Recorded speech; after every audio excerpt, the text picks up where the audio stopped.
Who's your daddy? Let's find out. Broadcasting from the Outer Rim territories, this is the Crusty Cantina, starring Daddy Louie, Jay Quellen, This Guy, Miss V, and Tommy D.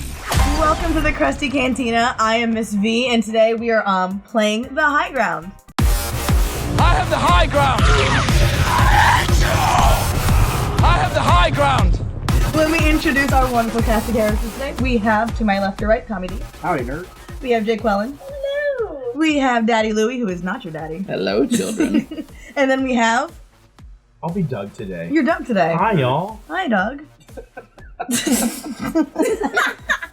my god. And like I said, we are playing the high ground. It is the game where I take two different groups of Star Wars characters, put them in a scenario, and these guys have to argue why they would be the winners.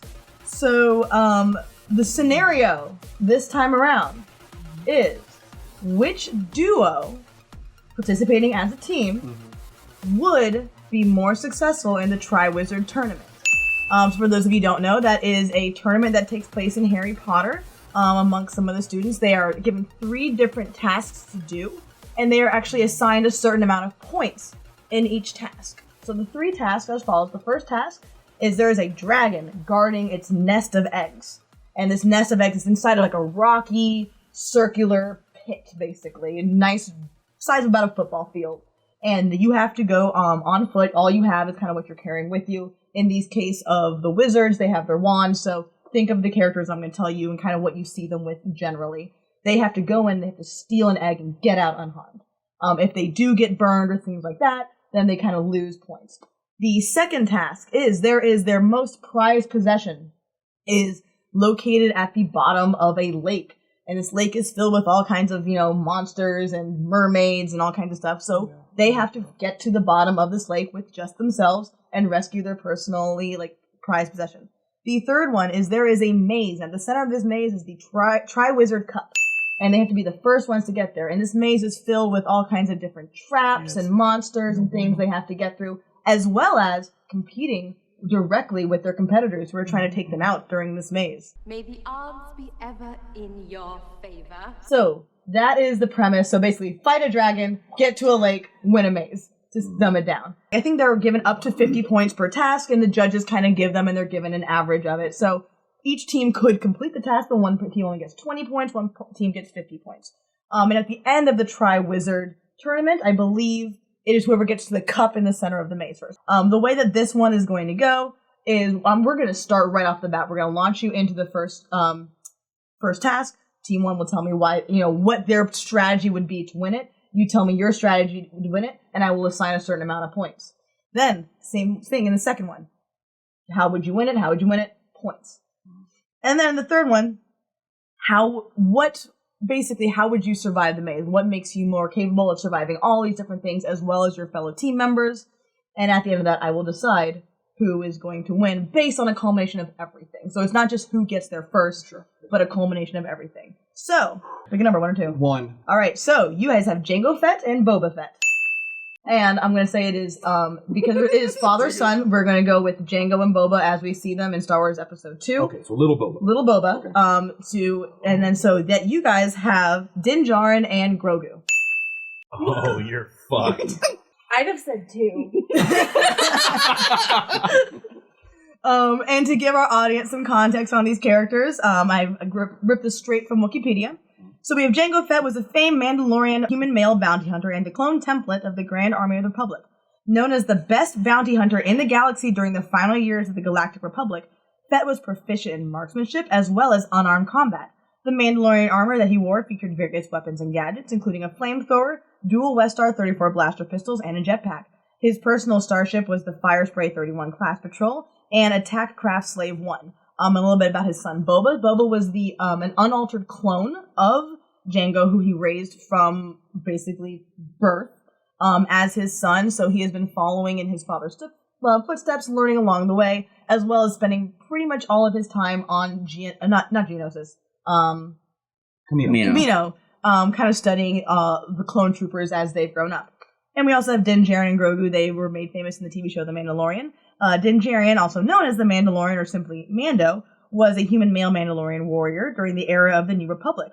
With his Mandalorian armor, IB-94 blaster pistol, Ambin sniper rifle, and distinctive Beskar helmet, Din Djarin was both well-equipped and enigmatic. Grogu, known simply as the Child, was a male Force-sensitive Jedi and Mandalorian foundling who belonged to the same species as Jedi Grandmaster Yoda and Jedi Master Yaddle. At the age of 50, he is still considered a toddler, however, within his race. So, first scenario, we're going to dive right in. I'm going to lay out the scene. What? See, I have legitimate questions. Why the contempt? You always have questions. What's your question? So we got where we're doing Jango. We got the timeline for Jango and Boba. Mm-hmm. What about Din and Grogu? We are going to do season one. Okay. So this is kind of before we see them. They get to that Jedi temple. We're going to go. So no Phoenix, no. Yeah, season 1 of Grogu. So we see a little stuff here and there, but he's not. Do we get our ships? I will allow ships in the second one because you're going underwater, but the first one, no. Okay. Well, I'll give you up to 2 minutes to tell me what is your plan to go into this dragon pit and get a dragon egg and then come out as unharmed as possible. Okay. All right, ready? Mm-hmm. 2 minutes on the clock. Go. Okay. So with Jango, since we've got Jango, Jango, of course, is a walking arsenal. Mm-hmm. He is loaded with all kinds of stuff. What did you have something? Okay. I believe that Jango would do very well distracting the dragon while Boba, because Boba is, while he's not altered, he's still living amongst the clones. He's received some training. The old man has been training him. So Boba is not just some little kid hanging out. So Boba knows how to do some stuff. We've seen him handle himself already. So Jango distracts, Boba rushes and gets the egg, and then they're out. Jack, anything to add? You guys got a minute and 15 seconds. Do you need something more specific? Like I said up to 2 minutes. You can stop now if you want. So yeah, because I kind of remember like the area from that. There was like a little cave. There were like different dragons assigned to different wizards. I'm assuming you guys had the same dragon. I don't know. Sure, yeah. So each of you is a Norwegian Ridgeback. Is the angriest one. All right, that's fine. That's fine. I'm wondering how like Kamino and Saber Dart would affect a dragon. I don't know what that would do, but Jango's equipped with it. I'm sure he would use it. Of course, he's got the flamethrower launcher. He's got the same equipment that Boba had later on, but he's got all the gears and gadgets and all that fun stuff. So your strategy is that Jango would distract, yes, and he's got the survivability to be able to do that. So he keeps the dragon distracted. Boba creeps in, grabs the egg, bugs out. And you think he'd be able to do so without coming into much physical harm? Yeah, because he knows how to maneuver. He's also got his jetpack, so he can move. He can definitely jetpack it. Dodge, dip, duck, dive, and dodge. That's going to be Jango all day. So. All right, excellent. Just for kicks. All right, other team. I forget if you're team 1 or 2 at this point, so I switched it. But 2 minutes on the clock. How would your team complete the first task? It's a pretty cute plan, I guess. Borrowing lines from Dodgeball and running around. I get it. Can we hear your plan? Yeah. Okay. So we have Mando, Din motherfucking Djarin, fully equipped, I believe, in season 1 with the little whistly doodads that do some motherfucking damage. So my guess is we probably lead off with that big bang, right? And as the Norwegian Ridgeback kind of comes a-charging along, Grogu, seeing his best friend in danger, gives this cute little constipated. And he just picks that bitch up. Then Djarin grabs the egg. Grogu probably eats the egg, if we're being honest. Yeah. I mean, just, what was it, episode 2? Episode 3 of The Mandalorian, we see Mando go into a cave and fight a mudhorn.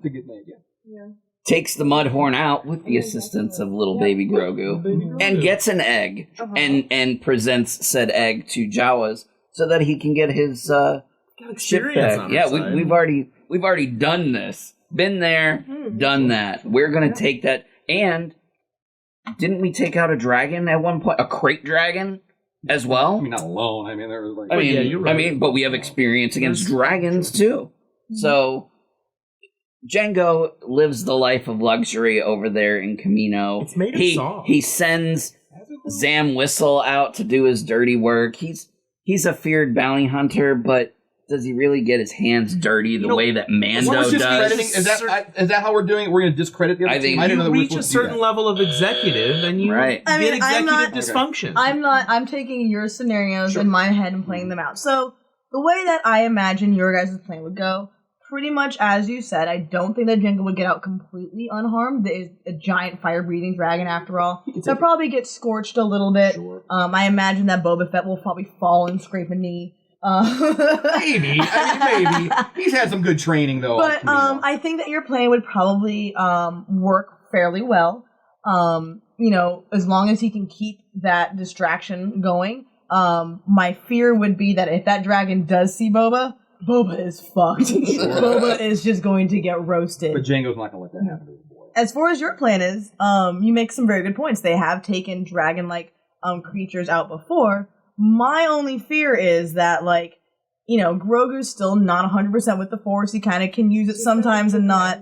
My worry would be that, he's doing his little... and then he gets tired because, again, he's a fucking toddler. And now it's just Din Djarin partnerless with a fucking sleeping baby in the middle of a dragon pit.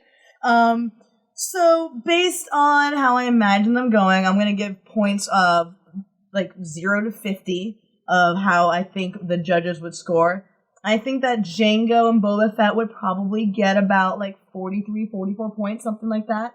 I think you guys would probably be around 37, 39 points, just because I think Grogu would legitimately just pass the fuck out. He would pass out because that's still a big dragon breathing fire, and he would get just the love of a child for his father. I think that Din Djarin would end up getting the egg, but he would get hella beat up because now he has to go and protect Grogu while doing it. And he doesn't have full Beskar this time. Correct. This is the Beskar helmet. But I think that you guys did great, and again, it's about the whole package. So, it's been a couple months. We are now moving on to task 2. You guys have opened your egg. The sound from within it has told you that your prized possession is in this lake. Now, unfortunately, your prized possession is on your team with you. So, instead, we are going to take your ships and we are going to sink them to the bottom of Hogwarts Lake. Because you can't use the ship. Oh, they're sunk? They're sunk, but once you get to them, you can use them to come back up. But you got to get to your ship to get it out. So, I'm obviously not going to expect 2 Mandalorians to carry their ships from the bottom of the lake. So, once you get into your ship, you will be able to use them to get out from the bottom of the lake. But you have to get down to them because it is your most prized possession other than your children. So, Team 1, are you guys ready to begin your arguments on how you would get to the bottom of this lake to rescue your ship? Sure. Okay. 2 minutes on the clock. Go ahead. Okay. So, it is known that Django's Mandalorian armor is sealed to protect him from outside environments. At this point, Din Djarin's is not. Mandalorian armor is designed to be able to survive the vacuum of space for a limited amount of time, so we know that he can go and survive in the water. We do see Din Djarin going into the water, and he comes up and he's choking, gasping for air. Bo-Katan had to save him from drowning, basically. So we've got Django. Of course, he's head to toe. He is a well-seasoned Mandalorian with complete Mandalorian armor. He's ready to go. He gives Boba a rebreather, like we see. I'm sure that he's got technology that he can use a rebreather. Jetpack. Down you go. And I will pause and say that in the Hogwarts and Harry Potter books, they are allowed to bring something they wouldn't normally have with them to assist them. So I will allow the breather. FYI. Go ahead. Okay. So we get down to the ship, and there's a lot of really bad shit in that lake. I mean, you haven't seen the movie yet, but there's some nasty, nasty shit down there. I really have no idea what's going on. I haven't seen the Harry Potter movie. It's bad. It's bad. But anyway. I don't know. There's some nasty... Anyway, there's some nasty shit in the lake, but it's nothing that Django can't handle, and with the jetpack, he's very maneuverable. Even underwater, he'll be fine. Grab a hold of Boba, off they go. And then once they get into the ship, then after that, then it's just powering up and out of the lake. Anything else? All right, Team 2. Nope. Remember, you guys can bring an extra item with you. because we do see that canonically in Harry Potter. So, you guys ready? How are you feeling? I don't like it. Okay. Rebreathers, Dodoy. Not sure.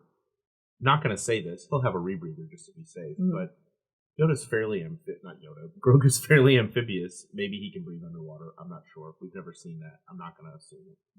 Rebreathers. Grappling hooks? One thing.